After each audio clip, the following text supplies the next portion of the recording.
Política global. Por FM La Tribu.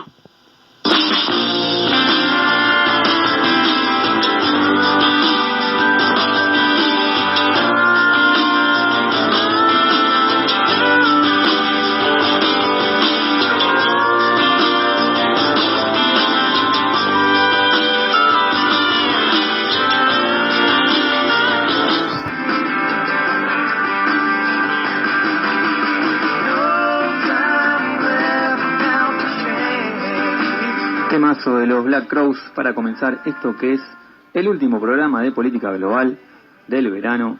Nos tomamos una pausita en febrero, no se preocupen que volvemos en marzo, más de algunos se habrá infartado. Bueno, lo más probable es que regresemos en marzo, está todo de palabra, acordamos con la tribu para continuar en 2024, así que bueno, eso creemos. Si no, cualquier cosa nos pueden seguir en la página, en el portal politicaglobal.ar. Bueno, vieron cómo es esto del mercado de pases periodísticos, ya están TN, La Nación Más, el Grupo América disputándose la incorporación de política global, pero nosotros no abandonamos nuestras convicciones y la tribu tiene prioridad absoluta. Para nosotros el periodismo no es una plataforma de impulso de vedetismo personal, de estrellato, dinero y poder, sino una herramienta de comunicación social, información, un debate público de distintas perspectivas, enfoques y miradas, ¿por qué no?, de formación social, de concientización popular.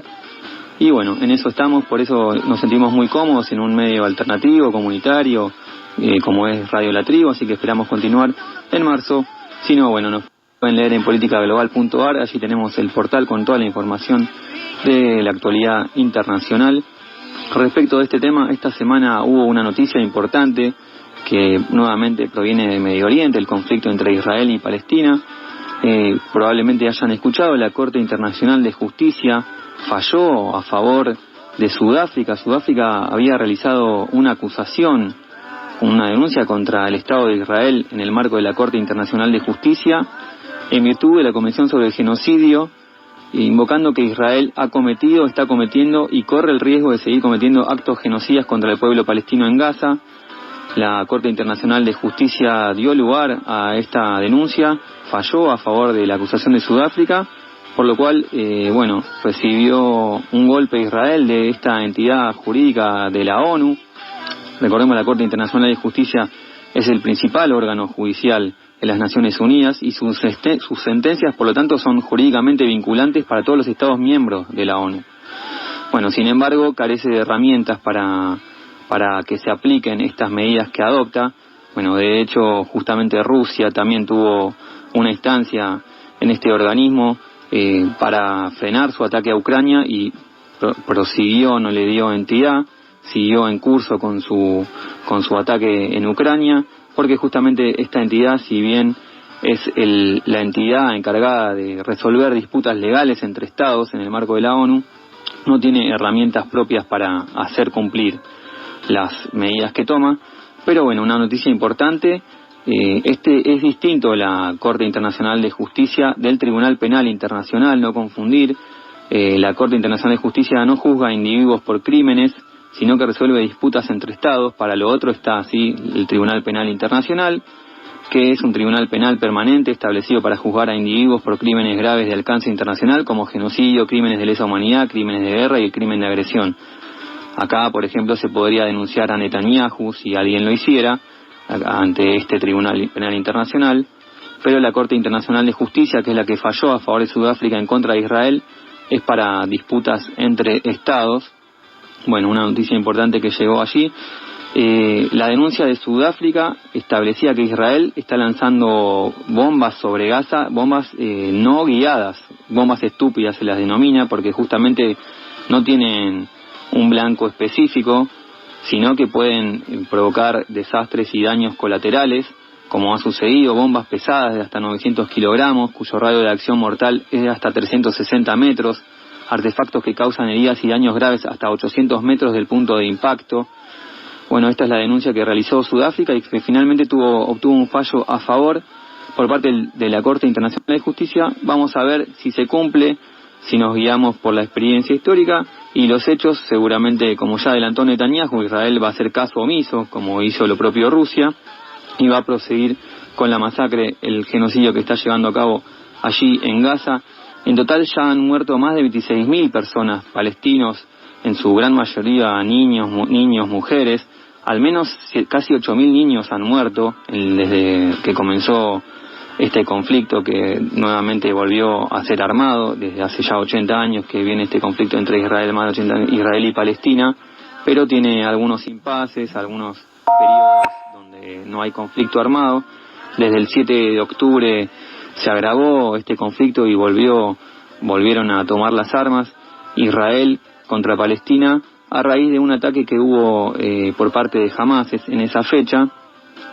Bueno, hubo también otra noticia que provino desde allí, desde esa región en la semana, que habría habido empleados de la ONU, de la Agencia de las Naciones Unidas para los Refugiados Palestinos, la UNRWA, se la conoce por sus siglas en inglés, que habrían estado involucrados en el marco de esos ataques de Hamás el 7 de octubre. La entidad impulsó una investigación interna para detectar si efectivamente fue así. De hecho, ya algunos estados han quitado los fondos que asignan a esa entidad, que es para los refugiados palestinos de la ONU, como por ejemplo Italia y Finlandia, han sacado los fondos que destinan a esa entidad a raíz de esta denuncia que todavía no está confirmada. Llama la atención que coincide justo con este fallo de la Corte Internacional de Justicia. Puede ser una maniobra. Bueno, Estados Unidos, Canadá, Australia, Reino Unido están a la espera de la investigación interna de la ONU respecto de este tema.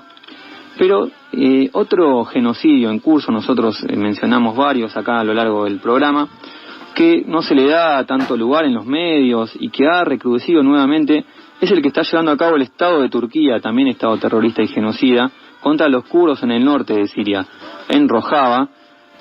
Bueno, Rojava es una región en el norte de Siria que los kurdos proclaman como territorio soberano propio de ese pueblo, como parte del Kurdistán, que ellos tienen reivindicaciones territoriales tanto allí en el norte de Siria como en regiones orientales de Turquía, en Irán y en Irak, para establecer allí el Kurdistán. Pero vamos a estar charlando con la periodista, vamos a escuchar un tema primero de Rojava, es como un himno anti-ISIS, muy clásico de allí, del pueblo kurdo, que se llama Rojava, como le dicen ellos, a esa región. Y posteriormente vamos a estar charlando con Magda Takhtachian, una periodista y escritora, que ha escrito uno de sus libros justamente sobre esa región. Es una novela histórica, no es un ensayo, pero obviamente tiene muchos elementos históricos de información sobre la región, es muy interesante. Vamos a estar sorteando ese libro para nuestros oyentes. De hecho, no es el último libro, como nosotros cometimos un error, un fe de ratas, en nuestras redes sociales anunciamos que estábamos sorteando el último libro de Magda Takhtachian. No, ese fue el anteúltimo. El último es Artsaj, un conflicto que también hemos desarrollado extensamente aquí en el marco del programa, el conflicto entre Armenia y Azerbaiyán en disputa con esa región. Pero nosotros estamos sorteando Rojava, el libro de Magda Takhtachian. Para participar simplemente tiene que mandar un WhatsApp a la tribu, que es 1131260887, 1131260887, el WhatsApp de la radio. O también pueden entrar a la página fmlatribu.com, allí tienen el loguito de WhatsApp y está el número. Y si no, también les damos otra posibilidad, pueden entrar al Instagram de politicaglobal.ar, nos mandan un mensaje directo. No hay consigna esta vez, simplemente mandan: quiero participar por el libro Rojava de Magda Takhtachian, y están participando. Así que vamos a escuchar el tema Rojava, un himno allí del pueblo kurdo de reivindicación sobre este territorio, y a continuación charlamos con Magda Takhtachian.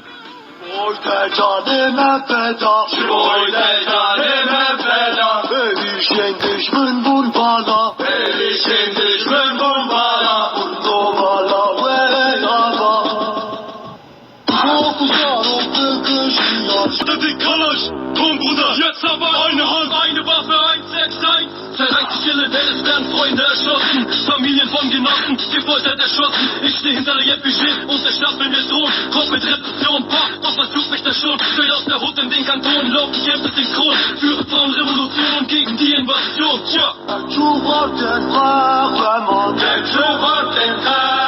Zusammen kämpfen und verändern die Biester aus drum umhalten, wenn wir fertig sind, bleibt nur ein T-Shirt beim Halten. Hass gegen jeden MAP-Sympathisant, mach den Wolfsgruß und ich breche die Hand. Dachte dann ist die Armee, ich geh halt stand, also tot dem Faschismus in jedem Scheißland, ja.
Visita nuestra web y seguinos en las redes, politicaglobal.ar.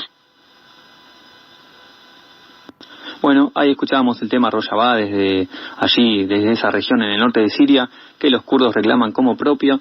Esta semana que pasó, el régimen de Erdogan de Turquía continúa atacando allí, cometiendo crímenes de guerra semanales en esa región de Rojava, atacando incluso a estructuras civiles, a campos de refugiados, estructuras civiles elementales como son estaciones de agua, de gas y electricidad.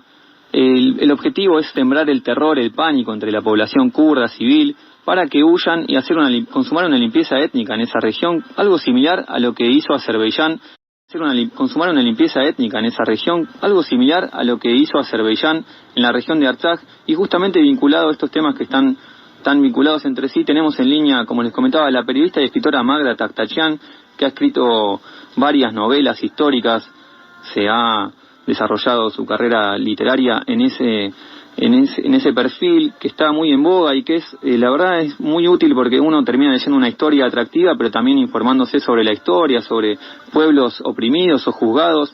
Es una buena forma de darle voz y entidad a estos pueblos a través de la difusión de la literatura. Así que tenemos en línea a Magda Takhtachian. Magda, ¿cómo estás? Muchas gracias por atendernos. Te estamos llamando de Radio La Tribu Política Global. Hola Alex, gracias por llamar, encantada de saludarte a vos y a toda la audiencia. Gracias por tus palabras. No, muchas gracias a vos, Magda, y me imagino que al haberte interiorizado con todo lo que es la lucha del pueblo kurdo, principalmente allí en la región de Rojava, has hecho un trabajo de investigación sobre ese pueblo que nosotros también en el marco del programa hemos abordado su historia, sus reivindicaciones históricas.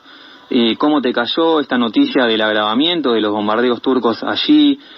Has estado en contacto con, me imagino, mucha gente kurda para tu trabajo de investigación para el libro.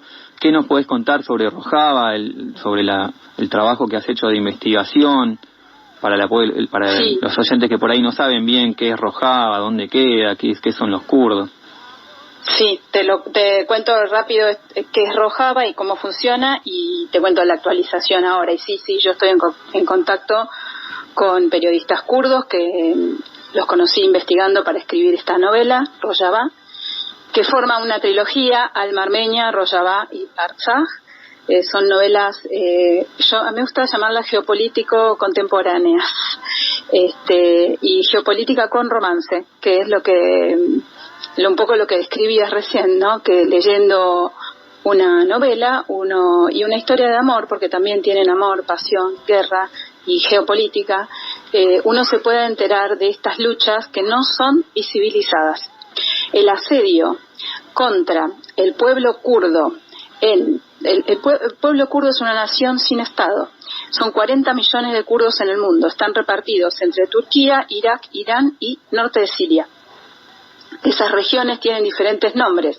Rojava quiere decir donde se pone el sol, el occidente.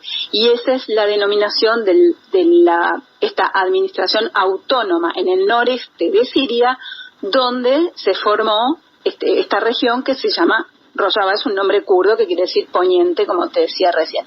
¿Y qué es lo que la distinguió de las otras? Y cuando yo empecé a prestar atención a lo que estaba allí sucediendo, incluso fue antes de escribir mi novela Alma Armenia, yo empecé a ver, lo que me llamó la atención fue el ejército de mujeres milicianas que salieron a defenderse del Estado Islámico, que las tomaba cautivas y prisioneras, las hizo esclavas sexuales cuando quiso instalar allí el califato. Estuvo el califato en algún momento en Mosul, que es en Irak, y en Kobane, que es una de las ciudades de Rojava, una de las ciudades muy importantes, junto con Kamishlo, son todas las que están siendo bombardeadas ahora, y todo esto está muy descrito en mi novela en Rojava, que transcurre en 2020, o sea, mis novelas son actuales, o sea, cuando decimos historia, en realidad no es historia, es lo que uno lee en el diario, pero no, lo que no se lee en el diario, pero novelado, para que lo leas. Entonces, a mí lo que primero me llamó la atención fueron estas mujeres armadas, y empecé a investigar cómo se organizaba esa sociedad, y ellos lo llaman el confederalismo democrático, pero para no hacerlo tan largo, está basada en 3 pilares, que es la igualdad de género, es totalmente moderno, y se estudia en todo el mundo, basada en la igualdad de género, porque vos sabés que el patriarcado en estas regiones es ancestral y es lo que permitió muchas prácticas y sigue permitiendo muchas prácticas que, bueno, hoy es que se habla tanto del feminismo en el mundo, bueno, aquí no han llegado. Promueve la igualdad de género, una economía una economía sustentable, y esto quiere decir que no dependen de las potencias que le cortan el agua. Por ejemplo, Erdogan, ¿qué hizo? Les cortó el cauce del río Éufrates, que atravesaba todo Rojava, para secarlos, para dejarlos, esto ya cuando se inició el conflicto. Primero, las mujeres de Rojava que ayer se cumplió justamente 9 años, repelieron heroicamente a los mercenarios de ISIS en la batalla de Kobane. Los mercenarios de ISIS, que son primos hermanos de Hamás, estuve escuchando la introducción que hiciste, muy interesante, se entrenan en el sur de Turquía, en la Armenia histórica, y concretamente en la ciudad de Aintab, de donde son mis abuelos, de donde eran mis abuelos y bisabuelos. Y esto yo lo investigué y está contado, parte en Rojava y parte en la novela siguiente, en Artsaj, en documentación. Porque, ¿qué es lo que hacen? Y esto porque, me gusta explicar esto porque es lo que un poco da a entender por qué la posición de Turquía hoy, y la Turquía de Erdogan, el régimen, tiene una doble vara, porque, digamos, ahora se está manifestando contra Israel por la ocupación de Palestina, pero es el mismo Erdogan el que está asediando, ya no se muestra como el brazo armado ISIS, sino son las mismas tropas turcas que están destruyendo hospitales, poblaciones civiles, campos de refugiados que siguen, que son, yo en mi novela los describí con mucho lujo de detalle, porque es muy interesante lo que pasa allí en los campos de refugiados, porque es como que se reproduce la pelea, es el residuo del mundo, porque allí incluso van a parar las mujeres de los mercenarios que se arrepienten de haber participado. Y espera que te cierro la idea. En Turquía, y esto es una denuncia, y yo lo investigué y lo escribí en mi novela en Artsaj, y está un poco inducido en Rojava,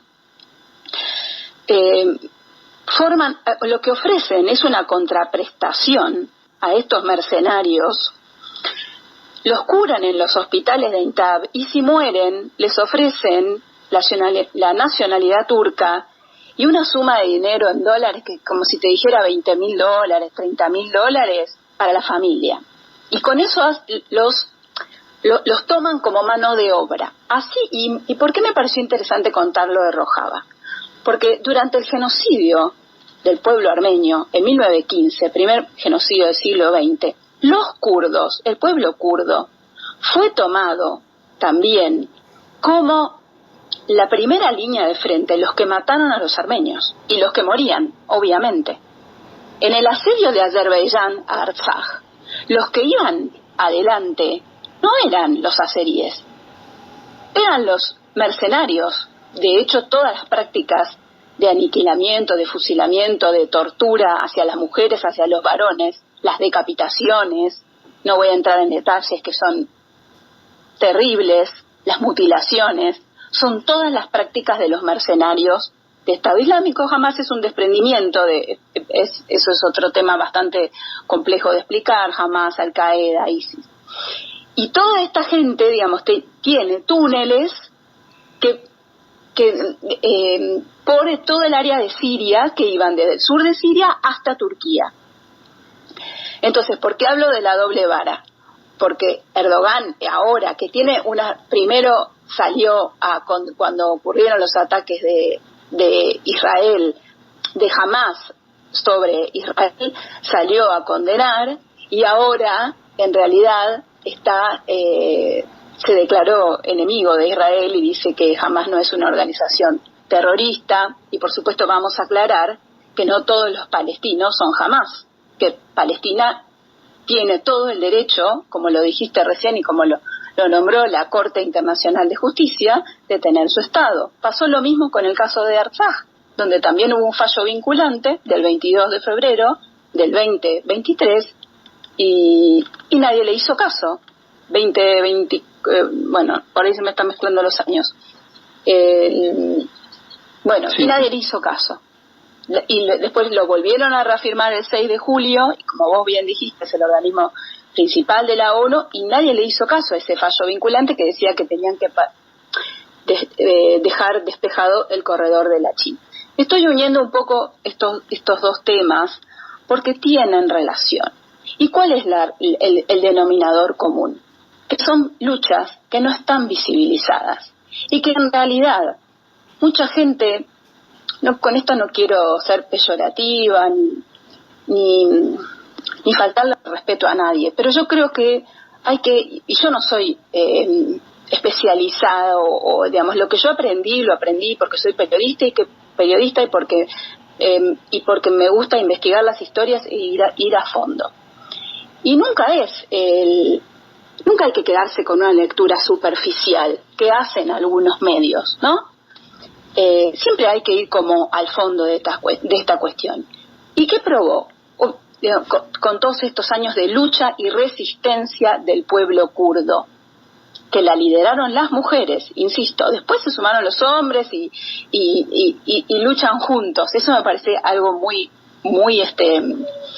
de vanguardia, y suman de hecho a los internacionalistas, se llaman. Hay mucha gente de Europa, incluso de Sudamérica, que se unen a la lucha de Rojava. Muchos se pusieron en contacto conmigo a través de las redes sociales cuando yo publiqué Rojava, y después me brindaron datos muy puntuales, con mucho detalle, que me ayudaron a escribir Artsaj. Por eso te estoy contando todo el entrenamiento de Hamás en los hospitales de Ain Tab y muchos otros detalles que pude averiguar.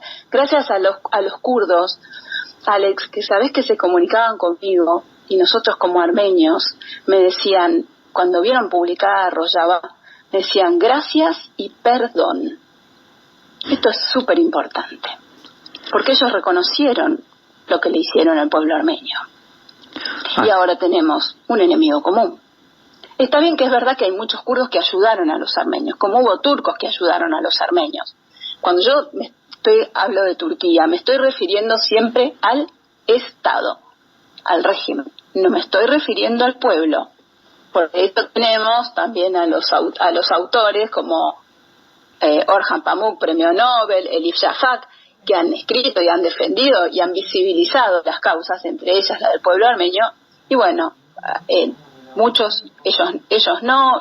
Pamuk enfrentó cargos judiciales, y Elif Shafak que es turca, que escribió La bastarda de Istambul, que lo recomiendo, el libro, su novela, y vive fuera de Turquía. Y las mujeres y los hombres de Rojava están hoy gritando al mundo, como gritamos los armenios que perdimos Artsaj, entre otras cosas por el silencio del mundo, que por favor no los maten y no los sigan aniquilando, porque si no, Rojava, que es este estado autónomo e independiente, va a desaparecer, más allá de que han muerto cantidad de personas civiles, niños, ancianos. En un punto es bastante, no todo, similar al caso de Artsaj. Así es, Magda, muchas gracias. Has hecho una magnífica... Una explicación muy larga, pero... No, te agradecemos, has hecho complejo. Una magnífica síntesis. Justamente queríamos que girara en torno a estas cuestiones, lo has atado cabos y lo has resumido todo en una sola pregunta, vinculando lo que es... No, por favor, al contrario, lo que es, bueno, la masacre de los kurdos ahora en el norte de Siria, lo que fue el genocidio armenio en 1915 y lo que fue la limpieza étnica de Artsaj en 2020, que terminó de culminarse en 2023. Bueno, todo está relacionado con el Estado terrorista y genocida de Turquía y su pequeño Estado satélite, el hermano menor de Azerbaiyán, podríamos denominar, un personaje nefasto que hay allí, Ilham Aliyev, un dictador suelo. Bueno, te has metido en temas complicados, Magda, para abordar estos libros tuyos, estas novelas geopolíticas, como vos me has corregido, yo le dije novela histórica, pero bueno, este género que has incursionado y que te está yendo muy bien. Esta trilogía de libros que mencionaste, Alma Armenia, Artsaj y Rojava, que estamos sorteando para nuestros oyentes. Me consta que has estado en Artsaj para investigar para tu último libro, Artsaj. No creo que hayas estado en Rojava, no sé, me imagino que no, allí es más complicado acceder. Me encantaría ir, ahora no me animo. Yo cuando publiqué Rojava, yo tuve fuentes kurdas y después me llamaban directamente de allá. Incluso hice una charla por Zoom que fue impresionante, la pueden ver en mi canal de YouTube, donde aparecían los internacionalistas, y uno de ellos era latinoamericano, no pudimos, pero con las caras cubiertas, Alex, justamente porque corren peligro de que los maten. Y lo hice la charla porque ellos me escribieron a mí y le habían mandado la novela desde Argentina. Ellos estaban en Rojava, o sea, es como muy muy fuerte, ¿no? Por un lado nosotros, a mí se me cruza mucho nuestra lucha, ¿no? Nuestra sangre armenia, nuestra necesidad de justicia, de reivindicación y sobre todo que el mundo nos escuche, porque el foco por ahí está puesto en la invasión de Putin a Ucrania, los ataques de Hamas en Israel, pero por eso decía, a veces se mira un solo lado o no se profundiza, y quizá, alguna vez lo dije y también me trajo algunas consecuencias, si se hubiera condenado el genocidio armenio, quizá no hubiera existido el Holocausto.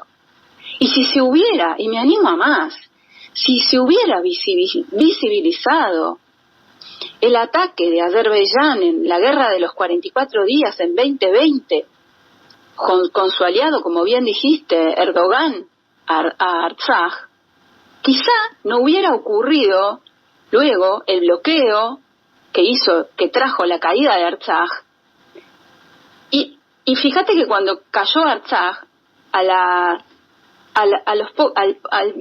mes creo que fue el ataque de Hamas en Israel. Entonces es como que hay una doble vara. Para algunas cosas, algunos medios, no digo todos, están dispuestos a mirar y analizar, y para otras no. No lo estoy diciendo como una crítica, simplemente asumo el rol que nos toca como comunicadores, como periodistas, y como también en honor a nuestros ancestros, Aprovecho a luchar. Sí. Dale, no, ¿termina? No, a luchar por estos, por los pueblos que son silenciados, como fue silenciado el genocidio armenio. Y es por eso que cuando hablamos de 1915 no estamos hablando del pasado, estamos hablando de hoy, de 2024 estamos hablando de los ataques a Rojava, y por eso te agradezco tanto tu llamado. Estamos hablando de Artsaj. 1915 no es 1915. Un genocidio impune es un genocidio que se repite. Y esto es lo que ha pasado en Rojava, en Artsaj. Así es, Magda. Vamos a hacer una pregunta. Aprovecho este comentario que hiciste acerca de los medios de comunicación y la prioridad que le dan a algunos temas y a otros no. Bueno, vos sos periodista, ahora estás más abocada a lo que es la literatura, estas novelas geopolíticas, pero has trabajado muchos años en Clarín. Nosotros desde acá siempre cuestionamos, ¿no?, estos temas que son ignorados, silenciados por los medios hegemónicos. Tu experiencia desde adentro, por ahí, en esto te pongo en algún compromiso o en algo que por ahí no te atañe directamente. No, te lo voy a contar. No estás tan al tanto. ¿Cómo se fijan las agendas de los medios? ¿Cómo se fijan las agendas de los medios hegemónicos? Que estos temas se ignoran. Uno piensa que, bueno, tiene que ver un poco por ahí con el lobby, un poco por ahí con la costumbre, la no innovación, de que, bueno, todos los medios hablan de esto, yo tengo que hablar de esto, de no arriesgarse, de que por ahí también hay poco espacio físico en las páginas de los diarios o en los minutos televisivos, que priorizan unos temas y no otros.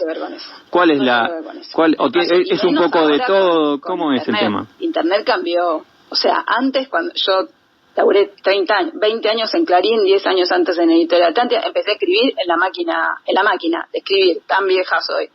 Y había una cantidad de páginas. Ahora con Internet, la excusa de no entra, no hay páginas, no corre más. ¿Cómo se fija la agenda de un medio? ¿Hegemónico o no hegemónico? Bueno, eso es algo bastante delicado. Yo sí te puedo decir que cuando yo escribí, por ejemplo, Alma Armenia, donde está detallada la primera guerra está contada la guerra de Artsaj de los 90, pero sobre todo la de los 4 días de 2016. Y por ejemplo, omití poner que los drones Harut los fabricaba Israel. Lo omití. ¿Sabes por qué omití ponerlo? Porque sabía que de algún medio no me iban a llamar para hacer las notas. Y lo mismo hice en Artsaj. Y no voy a decir qué medio es. Y cuando me han hecho notas en los medios difundiendo mis novelas, porque lo que yo quiero es que se difundan. Entonces, ¿qué hice cuando me llamaron? Le expliqué al periodista, que son excelentes periodistas, colegas que conozco de hace años.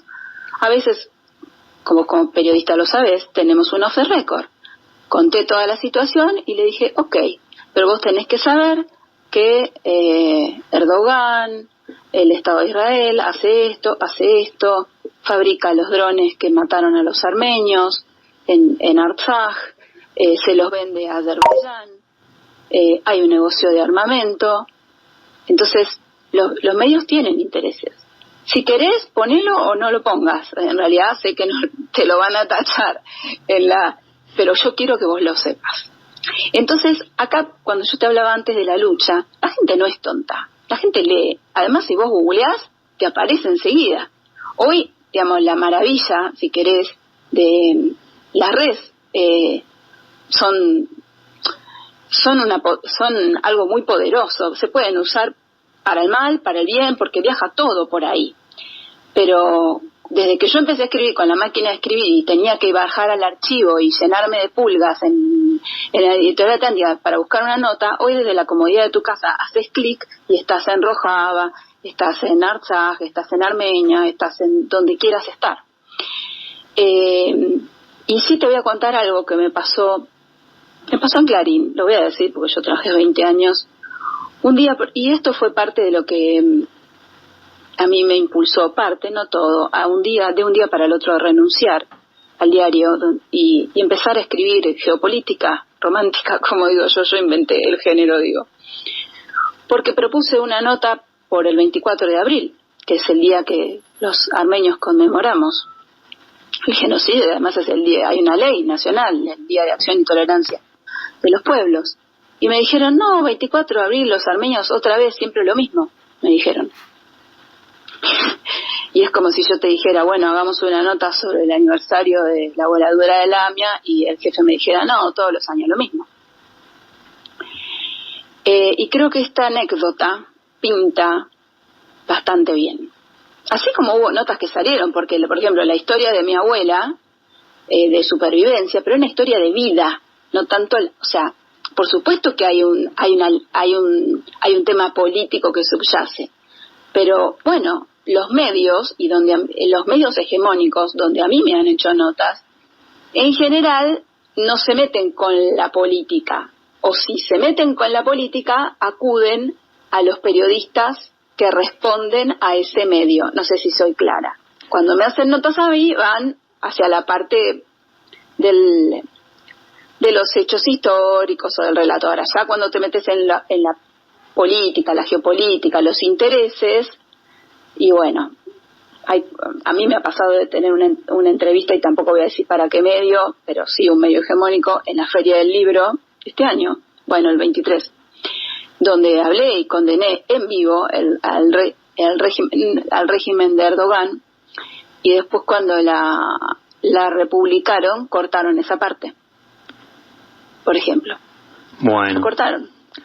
Quedó... Cuando pregunté qué pasó, me dijeron se borró. Bueno. No hay... Aunque me ría. No hay que contar más. No me río nada. Pero creo que contesta tu pregunta. Quedó clarísimo. Pero esto no quiere decir que nosotros no sigamos visibilizando, porque como te decía, la gente no es tonta. A mí los lectores me escriben y me dicen, Magda, yo no tenía ni idea de esto. No tenía ni idea del genocidio del pueblo armenio, no tenía idea de Artsaj, no tenía idea de Rojava. Gracias, estoy buscando. La gente inquieta busca, y el que busca, encuentra. Así es, Magda, quedó clarísimo. Te agradecemos mucho esta interesantísima charla que nos diste. Me imagino que tendrás algún proyecto, seguirás con estas novelas geopolíticas. Esperamos ansiosamente tu próximo libro. Te agradecemos mucho este contacto y bueno, muchas gracias. Estamos en contacto. Hasta pronto. Gracias, Alex, por la oportunidad, y un abrazo grande para todos. A disposición para lo que necesiten. Magda Taktachian, en Instagram me buscan si quieren, y en Twitter también. Y ahí pasamos las noticias. Ahí está, Magda, muchísimas gracias. Abrazo grande. Y acuérdense que estamos sorteando su libro Rojava, uno sobre los cuales estuvimos hablando, uno de los libros de Magda Taktachian. A disposición, pueden mandar el WhatsApp a la tribu 1131260887, el WhatsApp de la tribu, o mensaje directo a politicaglobal.ar en Instagram. Hacemos una tanda que nos repasamos y ya volvemos. Tus libertades.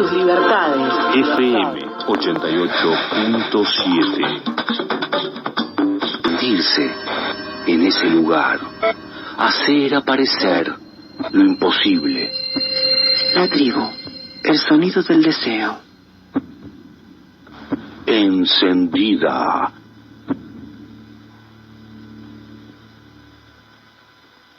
Política global. Por FM La Tribu. Temas de la actualidad internacional que no vas a ver ni escuchar en los grandes medios.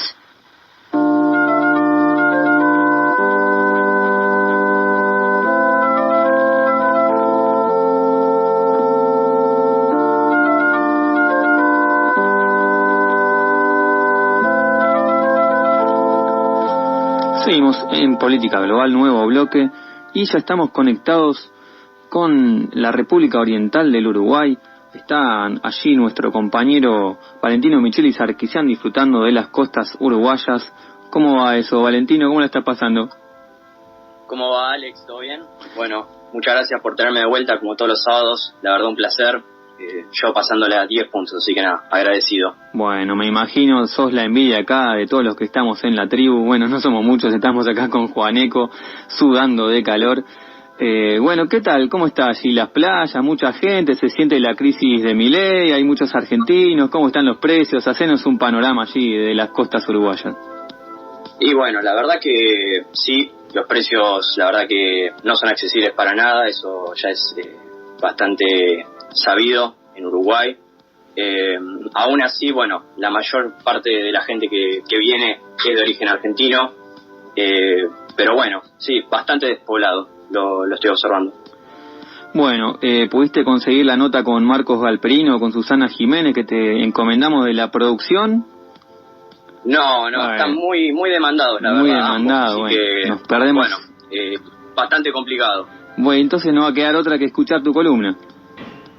Y si no queda otra, bueno, hoy vamos a hablar de la República de Chechenia. Yo sé que es un tema que ya tratamos, ya lo charlamos, bueno, del conflicto que hubo en los 90 entre, bueno, la República Rebelde Separatista de Chechenia, de Ichkeria, en el cual, bueno, un grupo de rebeldes autoproclamó esta república separada de la naciente Federación Rusa, vinculados también a células terroristas islámicas que, bueno, posteriormente fueron eliminadas gracias al accionar de la flamante administración de Vladimir Putin en el principio de los 2000, a puño de hierro, bueno, que conllevó también el arrasamiento de la capital chechena de Grozny y el apuntamiento de Ahmad Kadyrov, ¿no? Primer presidente de la República Chechena moderna, como la conocemos hoy, pro Moscú, alineada totalmente a Vladimir Putin. Bueno, también aliada militar muy importante para el Kremlin, mucho más ahora en el marco de la campaña en Ucrania, que bueno, está teniendo sus complicaciones. Rusia, el conflicto no se sabe para dónde va, no se sabe cuál va a ser la conclusión, ¿no? Como venimos charlando también hace todos los sábados. Bueno, vamos a hablar de Chechenia hoy igualmente. La vez pasada hablamos, bueno, de todo lo que fue el conflicto y de lo que fue la conclusión del conflicto hace 2009, en el cual, bueno, ya no estaba más Ahmad Kadyrov, sino su hijo Ramzan Kadyrov, debido a la muerte de su padre a manos de un atentado terrorista, ¿no? Mientras se estaba dando un discurso en el estadio de Grozny, en público, allí en vivo. La verdad, una tragedia. Bueno, hoy gobierna su hijo, gobierna también a puño de hierro. Se combate al terrorismo día a día, a las pocas células terroristas que quedan en Chechenia, la verdad. Se le reconoce el fin de la guerrilla hacia el año 2009, debido al combate y, bueno, el fin de la guerra en general entre las fuerzas separatistas chechenas y Rusia. Por ello, bueno, el apoyo y el apuntamiento de Vladimir Putin a la familia Kadyrov como el líder indiscutible de Chechenia, que, bueno, la verdad que lo logró de manera muy satisfactoria. Y, bueno, como dije, vamos a hablar hoy del liderazgo de Kadyrov en Chechenia, ¿no? Un líder bastante histriónico, que se muestra mucho en redes sociales, que, bueno, gobierna, como dije, repetidas veces, a puño de hierro, es incluso acusado de autoritarismo, tiene muchas denuncias de Human Rights Watch, digamos, de violaciones a los derechos humanos, a las libertades básicas. Es un tipo bastante devoto de su religión, es un musulmán suní muy estricto, muy conservador, incluso, bueno, acusado también, bueno, no acusado directamente porque los hechos están a la vista, que apuntó a familiares directos de él en órganos de gobierno, tanto, bueno, para tareas formales como informales, incluso religiosas. Lo vemos siempre junto a sus hijos, lo vemos siempre armado, junto a las Fuerzas Armadas, junto, bueno, con las banderas de Chechenia, de Rusia, mucho más ahora, bueno, como dije, en el marco de la guerra entre Rusia y Ucrania. Representa un aliado fuertísimo del Kremlin en la campaña. Bueno, debido a la fama de los guerreros chechenos, de los combatientes de esta nacionalidad, que, bueno, suelen ser reconocidos por su brutalidad, por su valentía en el combate, especialistas en combate urbano, por lo que fueron las guerras en los 90. De hecho, bueno, la primera guerra la ganó Chechenia y aseguró su independencia de facto, hasta que en la segunda ocurrió todo lo contrario. Rusia la pasó por encima. Y bueno, también voy a hablar de lo que es el crecimiento de Chechenia y de la reconstrucción de la república. Una república que se encontraba arrasada luego de lo que fue el bombardeo feroz en el año 99, que, bueno, dio vuelta al mundo. Las imágenes de Grozny, la capital de Chechenia, totalmente arrasada, totalmente pelada, y que hoy se la reconoce como la Dubái del Cáucaso, de alguna forma, ¿no? ¿Y por qué es esto? Bueno, básicamente con el dinero de las transferencias federales provenientes de Moscú.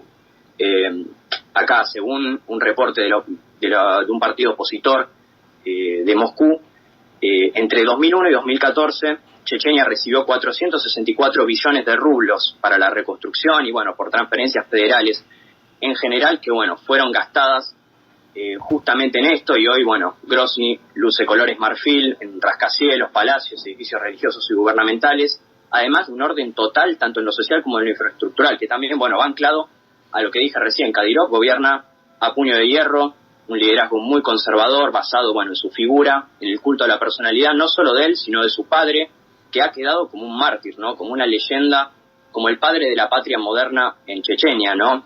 Dejando atrás todo lo que fue el desorden anterior y mostrándose como figura de orden post guerra civil, podríamos decir, ¿no? Bueno, hoy se demuestra, bueno, esto sería el famoso intercambio de lealtades por dinero, ¿no? Ya hablamos de que Chechenia tiene una fuerza militar enorme, Kadyrov tiene un ejército fortísimo, una milicia casi privada, ¿no? Podemos decir, de cientos de miles de hombres. La mayoría de los hombres en Chechenia son apuntados al ejército como reservistas incluso, así que nadie zapa del servicio militar. Bueno, lo vemos en la movilización enorme de soldados en general en la Federación Rusa, incluso algunos que escapan para zafar de esta movilización a países limítrofes, bueno, por ejemplo Armenia, Kazajistán, a países limítrofes para zafar del servicio militar y de lo que está haciendo la guerra. Pero bueno, este famoso intercambio de lealtad por dinero, y hoy se demuestra mucho más, ya que, bueno, el líder checheno, como dije, puso a disposición su enorme ejército para la campaña de Moscú en Ucrania, con toda la fama que conllevan sus guerreros, ¿no? Son tipos que desde chiquitos se los crió para la guerra, que vivieron la guerra en carne propia, y que, bueno, son criados casi como espartanos, ¿no? Como chicos que crecen pura y exclusivamente para ser militares.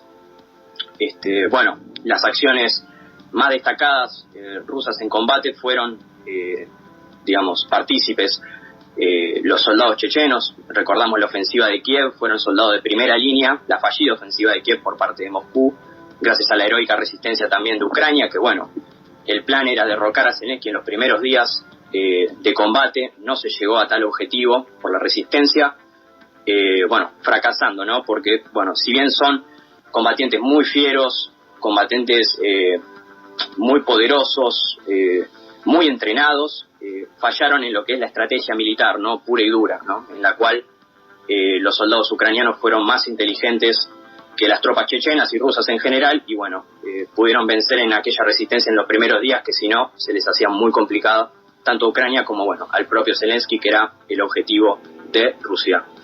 Bueno, también acciones destacadas en Bakhmut, en la cual, bueno, fue una batalla, reconocemos, muy, muy sangrienta, y bueno, y todo lo que fue el levantamiento de Prigozhin, el cual, bueno, ya hoy está muerto. También las tropas chechenas estuvieron a la orden de Putin para repeler dicho levantamiento, ¿no?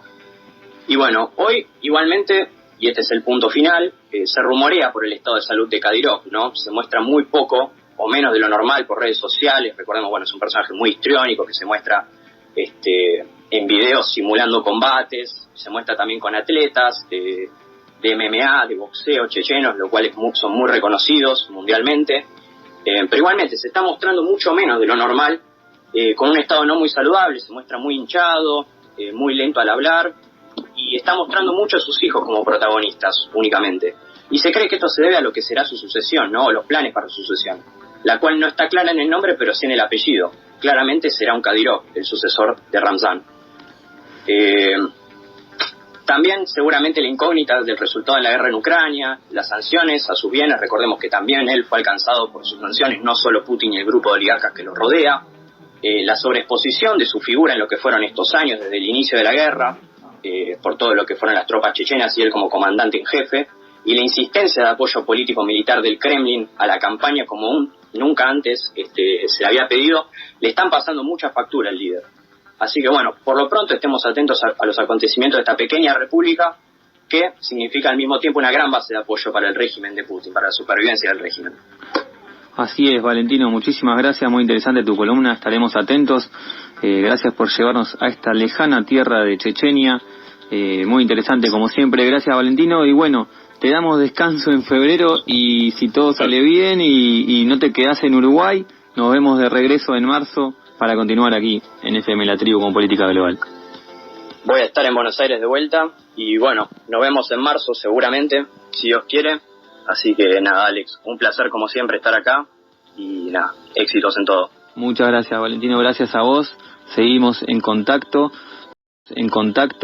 Bueno, nosotros nos vamos no muy lejos de allí, de Chechenia, vamos a los países bálticos, Probablemente muchos no sepan cuáles son los países bálticos, una región bastante subestimada en los medios, a pesar de ser ubicado, tiene una ubicación estratégica.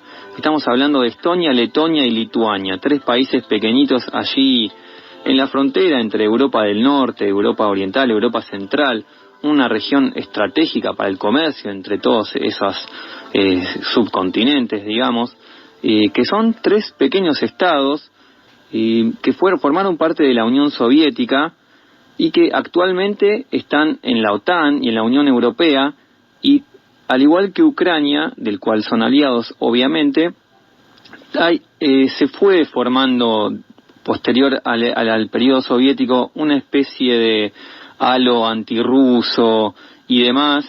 Fueron los 3 primeros países que se independizaron de la Unión Soviética en 1990, apenas comenzó toda esa disgregación de ese bloque soviético. El primer país que declaró su independencia de ese bloque fue Lituania, después le siguieron estos otros 2 países bálticos, Estonia y Letonia.